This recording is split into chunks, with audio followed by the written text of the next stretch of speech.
எதிரெதிரே நீயும் நானும் எதுவரை இந்த ஊடல் போகும் விழி வழியே என்னுள் காதல் சொல்வதே நடா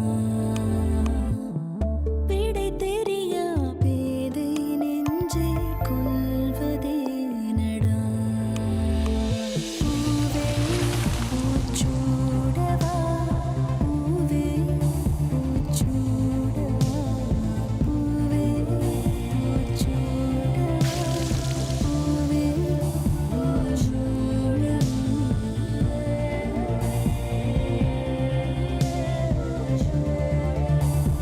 பூவே பூச்சுடவா powered by Nippon Paint, Asia's real number 1 paint.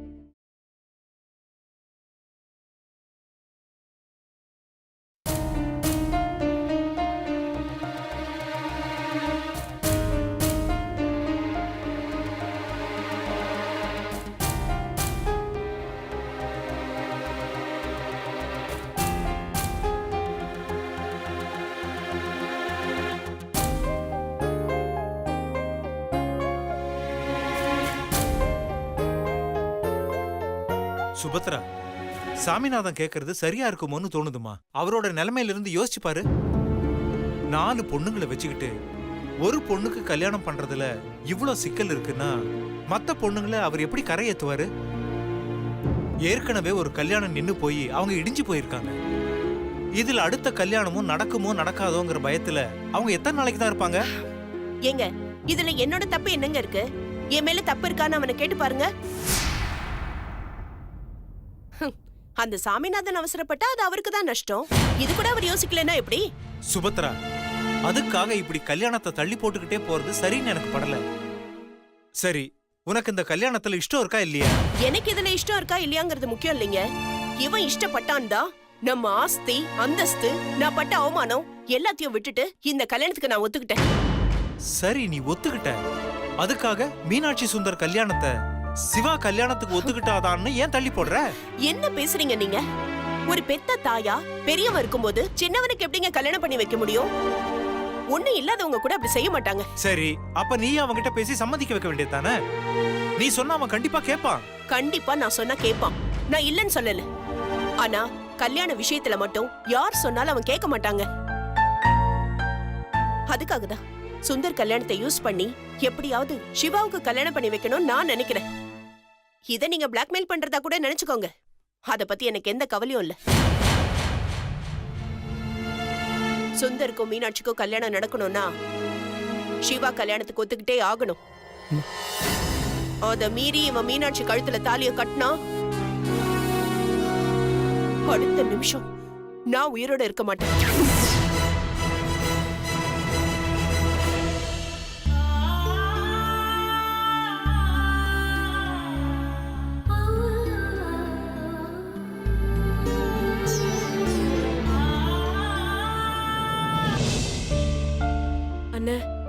நாளைக்கு நடக்க போற விமென்ஸ் டே ஃபங்க்ஷன்ல சிவா சாரை எப்படியாவது கல்யாணத்துக்கு ஒத்துக்கு வச்சு அத செல்ல ரெக்கார்ட் பண்ணி அத அவங்க அம்மாக்கு போட்டு காட்டணும். அப்புறம் தான் அவங்க அம்மா நம்புவாங்கண்ணா.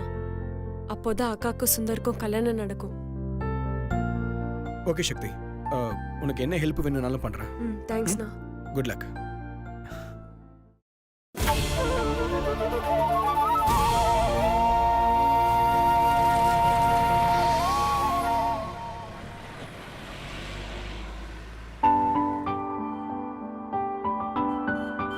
எக்ஸ்கியூஸ் மீ சார், சொல்லுங்க. ஒரு பாஸ்போர்ட் சைஸ் போட்டோ எடுக்கணும். உள்ள போங்க, பையன் இருக்கான், எடுப்பான். ஓ சரிங்க சார்.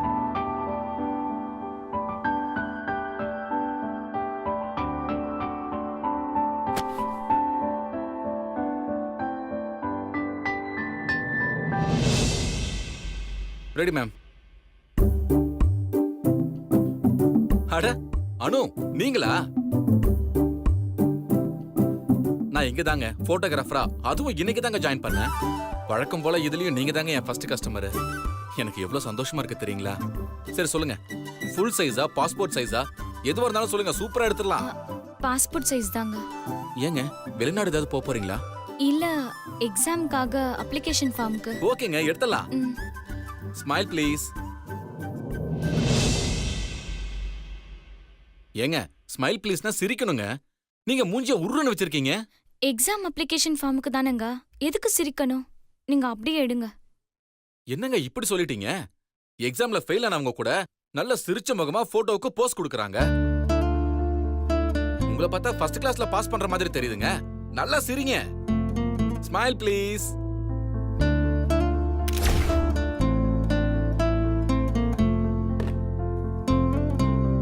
எடுத்தாச்சுங்க. ஒரு 5 நிமிஷம் வெளியே குங்குமம் குமுதம்னு புரட்டிக்கிட்டுருங்க. அதுக்குள்ள ரெடி பண்ணி கொடுத்துறேன். வேண்டாங்க, ஒன்னும் அவசரம் கிடையாது. நீங்க ரெடி பண்ணி வைங்க, நான் அப்புறம் வாங்கிக்கிறேன்.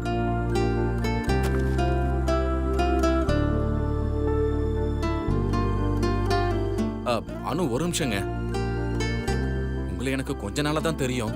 ஆனா அந்த கொஞ்ச நாள்ல உங்களை பத்தி எனக்கு நல்லா தெரியும். நீங்க எப்போ இருக்கிற மாதிரி இப்ப இல்லைங்க. கேக்குறேன்னு தப்பா எடுத்துக்காதீங்க. ஏதாவது ப்ராப்ளமா? இல்ல, அதெல்லாம் ஒண்ணும் இல்ல. நான் வரேன். அதுக்கு இல்லைங்க. நான் எது கேக்குறேன்னா, நான் கஷ்டத்துல இருக்கும் போதெல்லாம் எனக்கு ஆறுதல் நீங்க சொல்லியிருக்கீங்க. இப்ப நீங்க ரொம்ப டல்லா இருக்கீங்க. அதை பார்த்துட்டு என்னால சும்மா இருக்க முடியலங்க. மனசுக்கு ரொம்ப வருத்தமா இருக்குங்க. ஒரு ஃப்ரெண்டா நினைச்சு நீங்க என்கிட்ட சொல்லாமே. தப்புன்னு நினைச்சீங்கன்னா சொல்ல வேண்டாம். எனக்குன்னு ஃப்ரெண்ட்ஸ் யாருமே இல்லைங்க. நீங்க என்கிட்ட பழகிறத வச்சுதான் உங்களை நல்ல ஃப்ரெண்டா நினைச்சுக்கிட்டு இருக்கேன். சாரிங்க, அந்த உரிமையில தான் கேட்டுட்டேன். என்ன மன்னிச்சிருங்க. ஐயோ, என்னங்க நீங்க மன்னிப்புலாம் கேட்டுட்டு இருக்கீங்க? அதெல்லாம் ஒண்ணும் இல்லைங்க. எங்க அக்கா கல்யாணத்துல கொஞ்சம் ப்ராப்ளம்ங்க. அதனால வீட்ல எல்லாருமே அப்செட்டா இருக்காங்க. அதான் கொஞ்சம் டிஸ்டர்ப்டா இருக்கு. ஏங்க இவ்ளோதானா? இங்க பாருங்க அனு, இப்ப சொல்றேன் கேட்டுக்கோங்க. உங்க அக்காவோட கல்யாணம் எந்தவித பிரச்சனையும் இல்லாம எல்லாரும் சந்தோஷப்படுற மாதிரி நடக்கும். உங்க அக்காவோட நிச்சயத்துக்கும் சரி கல்யாணத்துக்கும் சரி நான் தான் வீடியோ போட்டோ எல்லாமே எடுப்பேன். அது வரைக்கும் நான் யாரையுமே வீடியோ எடுக்க மாட்டேன். ஓகேவா? அப்பாடா சிரிச்சிட்டீங்களா? ஆமா, உங்களுக்குன்னு யாருமே இல்லையா? யாரும் இல்லைங்க. அப்போ நீங்க தனியாவா இருக்கீங்க? இல்ல, என் கூட எங்க அம்மா மட்டும் இருக்காங்க. எனக்கு அம்மா, அம்மாவுக்கு நான், அவ்வளவுதாங்க. அப்படியா? சரி, அம்மா எப்படி இருக்காங்க? நல்லா இருக்காங்க. அம்மாவை நான் ரொம்ப கேட்டதா சொல்லுங்க. சரிங்க. சரி, நான் போயிட்டு வரேன். சரி. பாய். பாய்.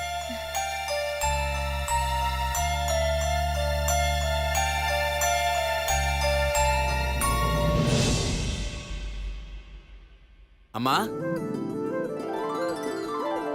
அம்மா, அம்மா, அம்மா, உங்ககிட்ட ஒன்று சொல்லணுமா?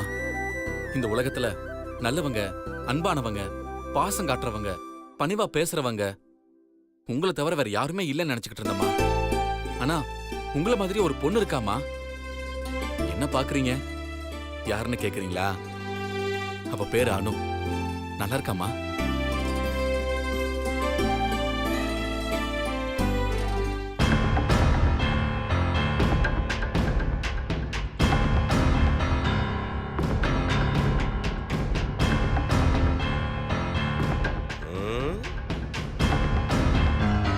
என்ன சிஸ்டர், ரெயின் எஃபெக்ட் ஜாலியா என்ஜாய் பண்ணிக்கிட்டு இருக்கியா?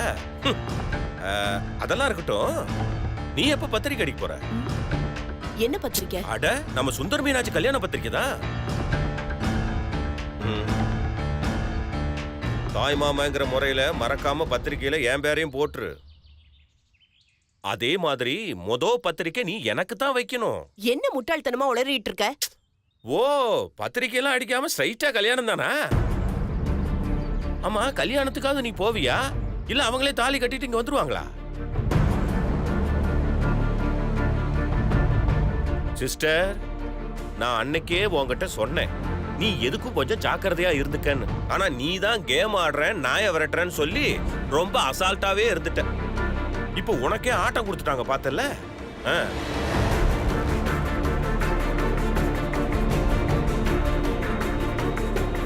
மூணாவது முகூர்த்தம் முடிஞ்சதுக்கு அப்புறம் சிவா கல்யாணத்துக்கு ஒத்துக்கலன்னு தெரிஞ்சு சுந்தரம் மீனாட்சியும் ஓடி போய் கல்யாணம் பண்ணிக்கிட்டா நீ என்ன பண்ணுவ? இப்ப எதுக்கு நீ தேவையில்லாததை பேசிட்டு இருக்க? அப்படிலாம் ஒண்ணு நடக்காது. சிஸ்டர், எந்த ஒரு பிளானையுமே அடித்தளத்துல இருந்து யோசிக்கணும். நாம செய்யறதுல நல்லது மட்டுமே நடக்கும்னு கண்மூடித்தனமா இருந்தா அது நம்மளோட தப்பு. சரி இப்படி யோசி, ஒருவேளை சிவா 3வது முகூர்த்தத்துக்கு முன்னாடியே கல்யாணம் பண்ணிக்கிறதுக்கு சம்மதிச்சிட்டா? கண்டிப்பா சம்மதிக்க மாட்டான். அவனை பத்தி எனக்கு நல்லாவே தெரியும். அது எப்படி நீ அவ்வளவு உறுதியா சொல்ற? அவன் சம்மதிக்க மாட்டான், எனக்கு நிச்சயமா தெரியும். சரி, நீ சொல்ற மாதிரியே வச்சுக்கோ. சிவா கல்யாணத்துக்கு சம்மதிக்கல, 3வது முகூர்த்தமும் முடிஞ்சு போச்சு. இப்ப வேற வழியே இல்லாம சுந்தரம் மீனாட்சியும் உனக்கு தெரியாம ஓடி போய் கல்யாணம் பண்ணிக்கிட்டா? கண்டிப்பா அதுவும் நடக்காது, எனக்கு நம்பிக்கை இருக்கு. எங்க நடக்காது? அன்னைக்கு அந்த சாமிநாதன் உனக்கு தகவல் சொல்லி வரவழைக்கலனா இந்நேரம் 2 பேருக்கும் ஃபர்ஸ்ட் நைட்டே நடந்து முடிஞ்சிருக்கும். உன் புள்ள சுந்தர் அவ்வளவு ஸ்ட்ராங், மீனாட்சி மேல உள்ள லவ்ல. நீ போய் அவனா நம்பிக்கிட்டு இருக்கிற. நான் நம்பிக்கை இருக்குன்னு சொன்னது சுந்தர் மேல இல்ல, அந்த மீனாட்சி மேல. பெத்த புள்ளைய நம்பாம எதுக்கு அந்த மீனாட்சியை நம்புற நீயே? சுந்தர் என் புள்ளதான், ஆனா சில விஷயங்கள்ல நான் எப்பவுமே அவனை நம்பினது கிடையாது. ஆனா அந்த மீனாட்சி இருக்காளே, அவ ஒரு சென்டிமெண்டல் இடியட். சுந்தரே அவளை வலுக்கட்டாயமா இழுத்துட்டு போய் தாலி கட்டுறேன்னு சொன்னாலும் மீனாட்சி அவ அப்பா அம்மா சம்மதத்தோட தான் கல்யாணம் நடக்கணும்னு சொல்வா. அப்படியே அவ அப்பா அம்மா சம்மதிச்சாலும் ஏன் சம்மதம் வேணும்னு சொல்லி அந்த கல்யாணத்தையே நிறுத்திடுவா.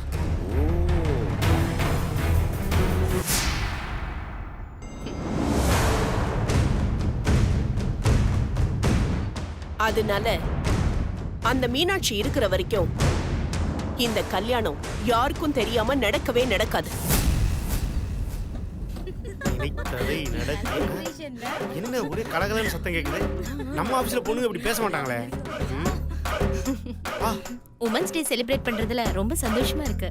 என்ன நம்ம ஆபீஸ்ல சேலை கட்டி கும்முன்னு இருக்காங்க? இது நம்ம ஆபீஸ்ல. ரன்பீர் சார், என்ன எங்கேயோ கேட்ட குரலா இருக்கே. என்னாச்சு வந்துட்டு திரும்பி போறீங்க? ஏதாவது மறந்து வச்சுட்டு வந்துட்டீங்களா? அடடடடடா, எல்லாம் நம்ம அட்டு பீசுங்க. என்னம்மா, ரங்கநாதன் தெரு துணிக்கடை வாசல்ல நிக்கிற சேல்ஸ் கேர்மன்னா எப்படி அடையாளம் தெரியும்? ஆமா, எப்போ நமத்து போன டி-ஷர்ட்டும் இத்து போன ஜீன்ஸையும் போட்டு சுத்திட்டு இருப்பீங்க. இன்னைக்கு என்ன சேலெல்லாம் கட்டிக்கிட்டு அழகா இருக்க மாதிரி காமிச்சிக்கிறீங்க? உங்க எல்லாரையும் பொண்ணு பார்க்க வராங்களா? ரன்பீர் சார், இன்னைக்கு உமன்ஸ் டே செலிப்ரேஷன். அதுக்காக எல்லாரும் வாசல்ல நின்னே வேலை செய்வீங்களா? ஹலோ சவுண்ட் பார்ட்டி, என்ன சவுண்டு? வணக்கம் சக்தி மேடம். வணக்கம் கார்த்திக் சார். எல்லாம் உங்க ஏற்பாடு தானா? ஆமா ஆமா, எல்லாம் சிவா சார் இம்ப்ரெஸ் பண்றதுக்கு தான். ஆமா, இன்னைக்கு பாஸ் எப்படி இம்ப்ரெஸ் பண்றோம்னு பாருங்க. கலக்குங்க கலக்குங்க. கலக்குறோம் கலக்குறோம்.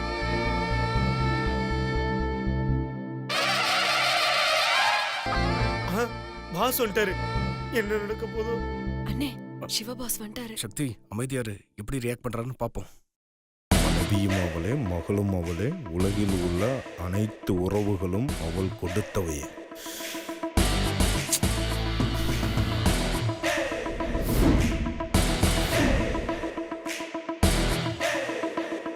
Good morning boss. Siva, happy women's day. ஏய், இப்ப எதுக்கு எனக்கு விமென்ஸ் டே விஷயம் சொல்ற?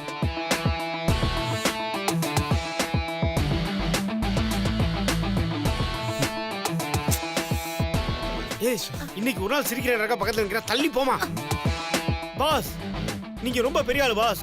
இன்னைக்கு பெண்கள் பத்தியில யார் பெரிய ஸ்டார் தெரியுமா? நீங்க தான் பாஸ். பேரு புகழ் மரியாதை எல்லாம் எவ்வளவு பெரிய அளவுல உயர்ந்திருக்கு தெரியுமா?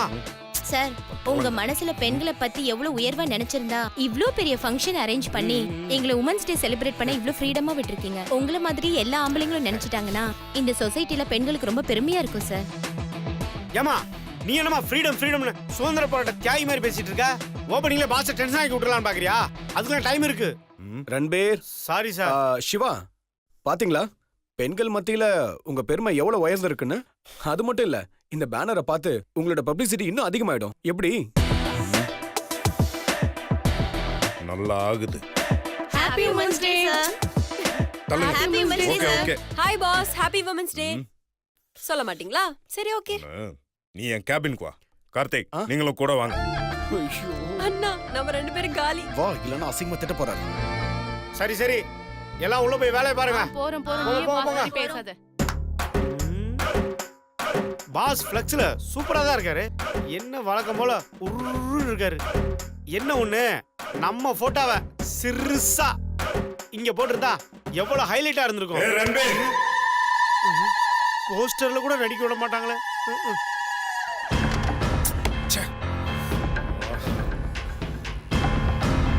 கார்த்திக், என்ன கேவலமான வேலை இது? யார கேட்டு இதெல்லாம் பண்றீங்க? பாஸ் என்ன பாஸ் இப்படி கேட்டுட்டீங்க? ஃபண்ட் ரிலீஸ்க்கு உங்ககிட்ட கேட்டதுக்கு நீங்க தானே பாஸ் பெர்மிஷன் கொடுத்தீங்க. ஏய், ஃபண்ட் ரிலீஸ்னா ஏதோ பப்ஸ் கூல் ட்ரிங்காக நினைச்சேன். யோ ரன்பீர், இங்க வாய. பாஸ் நானே இதுக்கு பெர்மிஷன் கொடுத்தேன். அதான் யார கேட்டு இதெல்லாம் பண்றாங்க? ஆமா, யார் பர்மிஷன் கொடுத்தது உங்களுக்கு? பாஸ் நீங்க பெர்மிஷன் கொடுக்கல. ஆனா பெர்மிஷன் லெட்டர்ல சைன் போட்டீங்கல்ல, அதுல எல்லாமே இருந்துச்சு பாஸ். அத நீங்க பார்க்கலனா நான் என்ன பாஸ் பண்றது? ஏய், அது ஏதோ ஒரு மூட்ல நான் சைன் பண்ணிருப்பேன். சிவா என்ன சொல்றீங்க? அது ஏதோ ஒரு மூட் ஆஃப்ல சைன் பண்ணிருக்கேங்க. It's all right. ஃபர்ஸ்ட் எல்லாத்தையும் கிளியர் பண்ணுங்க. சிவா, அது எப்படி சிவா ஒரு ஆபீஸ்ல இந்த மாதிரி ஒரு ஃபங்க்ஷனை கண்டக்ட் பண்ணிருக்கும் போது எப்படி சடனா ஸ்டாப் பண்ண முடியும்? அதுவும் இல்லாம இந்த விஷயம் எல்லாம் ஒரு ஆபீஸை பொறுத்த வரைக்கும் சாதாரண விஷயம். இதுக்கு போய் எதுக்கு நீங்க கோவப்படுறீங்க? பாஸ் அது மட்டும் இல்ல பாஸ், நீங்க தானே பப்ளிசிட்டி வேணும் நீங்க. ஏய், நான் பப்ளிசிட்டி வேணும் கேட்டது கம்பெனிக்கு, எனக்கு இல்ல. சிவா, கார்ப்பரேட் செக்டார்ல இதெல்லாம் லாபம் தானே தவிர நஷ்டம் இல்லையே. கார்த்திக், நீங்க என்ன கன்வின்ஸ் பண்ணாலும் சரி, எனக்கு இதுல சுத்தமா இன்ட்ரெஸ்ட் கிடையாது. Boss please boss, cool down boss. இன்னைக்கு உமன்ஸ் டே. ஏய், விமன்ஸ் டேவா இருந்தா எனக்கு என்ன? அதானே உமன்ஸ் டேவா இருந்தா எங்க பாஸ்க்கு என்ன? கேட்டுக்கோ, அதனால தான் உன்னை சும்மா விட்டு வச்சிருக்கேன். பாஸ் உமன்ல மென் கூடவே இருக்கு பாஸ். அப்ப மென்னுங்கிறது நீங்க தானே. சோ இன்னைக்கு நீங்க தான் பாஸ் ஸ்பெஷல் கெஸ்ட். சோ ஃபங்க்ஷனுக்கு நீங்க கண்டிப்பா வந்தே ஆகணும். வாட்? ஸ்பெஷல் கெஸ்டா? சான்ஸே கிடையாது. ஃபங்க்ஷனுக்குலாம் என்னால வர முடியாது. பாஸ் நீங்க வர்றது மட்டும் இல்ல, நீங்க தான் இன்னைக்கு ஸ்பெஷல் ஸ்பீச் கொடுக்க போறீங்க. என்னது? ஸ்பீச் கொடுக்கணுமா? இம்பாசிபிள். சிவா, நீங்க அப்படி எல்லாம் சொல்லவே கூடாது. as a கம்பெனி சேர்மன்னா இந்த மாதிரி ஃபங்க்ஷன்ல கலந்துக்கிட்டு ஸ்பீச் கொடுக்கணும். ஆமா பாஸ், அண்ணா சொல்றது கரெக்ட் பாஸ். பாஸ் நீங்க ஸ்பீச் தான் பயப்படாதீங்க, அது ஒன்றும் அவ்வளவு பெரிய விஷயம் கிடையாது. சும்மா ஃபங்க்ஷனுக்கு வந்து பெண்களை பத்தி, அதாவது எங்களை பத்தி கொஞ்சம் இருவா ஒரு 4 வார்த்தை பேசினா போதும். பொண்ணுங்களை பத்தி நான் 4 வார்த்தை நல்ல விதமா பேசணுமா? அதுக்கு நான் சூசைட் பண்ணிக்குவேன். ச்சே. வேணா என் பியர் ரன்பீர் சும்மா தான் இருக்கான், அவனை கூட்டிட்டு போங்க. ரன்பீர், உனக்கு ஓகே தானே? நான் ready boss. Carry on. Mic test 1 2 3. மைக்குக்கு சவுண்ட் செக் பண்றவன் மாதிரி இருந்துட்டு உமன்ஸ் டேக்கு ஸ்பீச்சா? வந்து மைக்க மட்டும் தொட்டு பாரு, மண்டே உடைச்சு. Madam madam, women's day no violence no violence. அம்மா தாயே, பாஸ் இவங்க செஞ்சாலும் செய்வாங்க பாஸ். எனக்கு ஸ்பீச்சை விட மண்டை தான் பாஸ் முக்கியம். நீங்க போய் பேசிருங்க பாஸ். இங்க பாருங்க, பொண்ணுங்களை பத்தி பேசுறதுக்கெல்லாம் எனக்கு வராது. வேணா திட்டி பேசுற, ஓகேவா? சிவா, நீங்க பெருசா எதுவும் பேச வேண்டாம். உங்க மனசுக்கு என்ன தோணுதோ அதை மட்டும் கடகடன்னு பேசினா போதும். கார்த்திக், அதைத்தானே இப்ப நான் சொல்லிட்டு இருக்கேன், புரிஞ்சுக்கவே மாட்டேங்கிறீங்க. கார்த்திக் சார், நீங்களே நல்லா பேசுறீங்களே, பேசாம நீங்களே பேசுறீங்களே. அதானே, that is a good idea. இவன் ஒருத்தன் காரியத்தை கெடுத்துரும் போல இருக்கு. உனக்கு பொண்ணுங்க கிட்ட என்ன பேசணும்னே தெரியாது. இதுல உமன்ஸ் டே ஃபங்க்ஷன்ல யார் பேசணும்னு நீ சொல்றியா? கொஞ்ச நேரம் வாய் மூடிட்டு இரு. பெண்களுக்கு பிரச்சனைனா யார் பாப்பா? அதான் எங்க பாஸ் இருக்காருல. யோ பாஸ், பொது தொண்டு பாஸ். யோ, நீ முத முடிய. பாஸ் உங்களுக்கு என்ன பேசுறதுன்னு தானே பிரச்சனை. நீங்க என்ன பேசணும்னு நான் ரெடி பண்ணி தரேன், அது மட்டும் பேசினா போதும் பாஸ். நான் உன்கிட்ட பேசுறக்கே கடுப்பாவேன், இதுல நீ எழுதி தர்றது வேற நான் பேசணுமா? அதெல்லாம் என்னால முடியாது. பாஸ், அவங்க தான் எழுதி தரேன்னு சொல்றாங்கல்ல, அப்புறம் என்ன உங்களுக்கு பிரச்சனை? பேசாம சரின்னு சொல்லுங்க பாஸ். பாஸ் ப்ளீஸ் ஊன்னு சொல்லுங்க பாஸ். யோ ரன்பீர், தேவையில்லாம அடி வாங்க போறேன். அண்ணன் பாஸ் ஓகே சொல்லிட்டாரு. நான் வெளியில போய் எல்லார்கிட்டயும் சொல்லி ஃபங்க்ஷனுக்கு ரெடி பண்ணிடுறேன். Okay okay. ஏய் ஏய், சிவா, ஒன்னும் அவசரம் இல்ல, ரெடி பண்ணிட்டு கூப்பிடுறோம். நீங்க அப்புறம் வந்தீங்கன்னா போதும். Get ready get ready get ready get ready get ready get ready. சொன்னா கேளுங்க கார்த்திக். யோ, என்ன இது இப்படி எல்லாரும் அரமண்டல் மாதிரி இருக்காங்க? பாஸ் இன்னொரு தடவை தட்டுங்க பாஸ். ஜோ, உனக்கு என்ன கிண்டலா இருக்கா? அது பாஸ் இன்னொரு தடவை ஓகே சொல்லிட்டாரு. பாஸ் ஓகே சொல்லிட்டாரு. பாஸ் ஓகே சொல்லிட்டாரு. பாஸ் ஓகே சொல்லிட்டாரு. ஏய் ரன்பீர், அது அப்படின்னா ஓகேன்னு அர்த்தமா? இனிமே ஊவும் சொல்லக்கூடாது, அதுவும் சொல்லக்கூடாது. அலர்ட்டா இருக்கணும்